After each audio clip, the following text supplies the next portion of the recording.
Je suis le Seigneur ton Dieu qui t'ai fait sortir du pays d'Égypte. Exode 20, 1. L'Ancien Testament donne deux versions des commandements prescrits par Dieu au Sinaï. L'une dans le livre de l'Exode, chapitre 20, l'autre dans le Deutéronome, chapitre 5.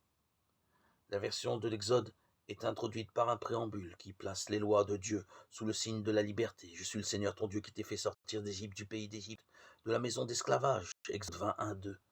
Ainsi, nous comprenons en donnant les commandements, Dieu poursuit son œuvre de libération. Enfreindre les commandements, c'est d'une manière ou d'une autre retomber en esclavage. Le Deutéronome, lui, va jusqu'à parler de bonheur. C'est le Seigneur qui est Dieu. Il n'y en a pas d'autre. Garde ses lois et ses commandements que je te donne aujourd'hui pour ton bonheur et celui de tes fils après toi. Deutéronome 4, 39, 40. Plus loin, il a cette phrase magnifique.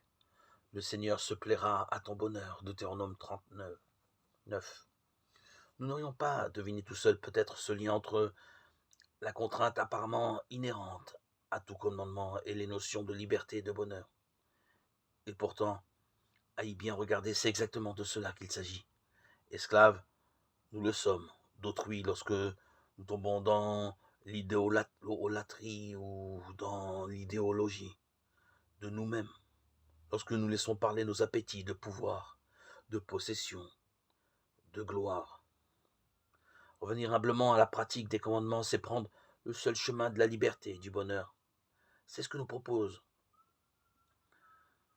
le Seigneur, en nous offrant de méditer le récit des tentations qu'il a subies.